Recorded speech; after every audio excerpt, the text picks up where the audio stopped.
Nakapag-register na ako ng TM SIM card. What's up guys? Welcome to Smart Tutorials Hub. And for today's tutorial ay tuturuan kayo kung paano mag-register ng TM SIM card this 2026. Ipipix natin yung ilang errors na na-encounter ko. Pero bago tayo magsimula ay huwag kalimutang pindutin ng like, share, and subscribe. Una po of course, pumunta sa Chrome browser or any browser. And search po ang Globe SIM Registration. And itap ito. And itap po yung ikalawang site na lumabas, yung simreg.globe.com.ph. Then ito daw po yung steps para makapag-register ng SIM. And now itap yung continue. Then ilagay mo po yung number ng bago mong SIM.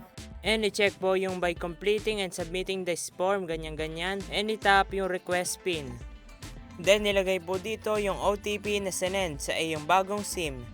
Kapag po matagal mag-send ang OTP ay make sure po na malakas ang iyong signal or pwede mo pong airplane mode ang iyong cellphone.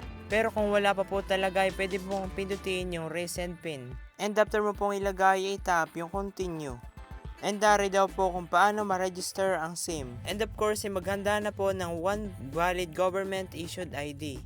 And ang example po ay driver's license, passport, national ID.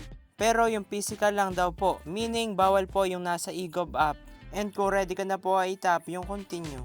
Next ay piliin mo po yung type na registration ang gagawin mo. Meron sa I am a Filipino SIM owner, I am a parent or legal guardian regarding the SIM of a minor, and iba pa. Piliin mo lang po yung mas nakakaangkop sa iyo. And itap yung continue. So andito na po tayo sa pag-scan ng ID at saka pag-take ng selfie. And itap yung continue. Basahin at sundin po yung kanilang guidelines para mas madali ang pag-i-scan. And itap yung scan with camera. Mag-scroll down pababa. And itap yung OK. And pag may nag-pop up po na ganito ay tap yung allow while visiting this site. Mag-wait na ilang seconds. Ilagay mo po yung iyong front ID dun sa frame. And sundin yung instruction na nakalagay sa screen. May times po na nalabas ang document analysis failed. So try and try again lang po hanggat sa ma-accept ito. And sa wakas ay nag-succeed dito. So mag-scroll down pababa.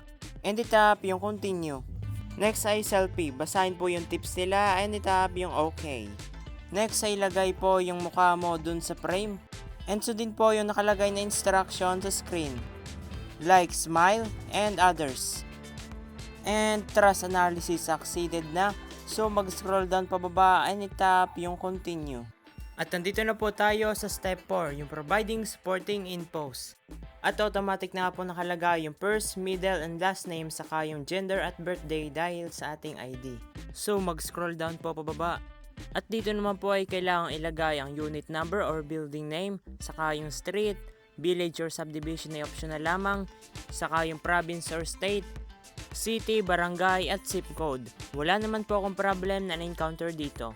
I-check po lahat ng infos kung tama and kung sure ka na po ay tap yung continue. At nandito na po tayo sa last step, yung review your summary. Check mo po lahat ng infos kung tama at totoo. Pwede mo naman po itong edit kung nagkamali ka. And kung sure ka na po ay tap yung continue.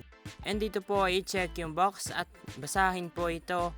Yung by completing and submitting this SIM registration form and itap yung I confirm this statement. Magantay na ilang seconds and register na ang ating SIM at ganito lang po siya kadali. Thank you for watching at kung nakatulong ko makapag-register ka ng TM SIM card ay tulungan mo naman ako. Pindutin mo ang like, share, and subscribe at panoorin ang next tutorial. Thank you!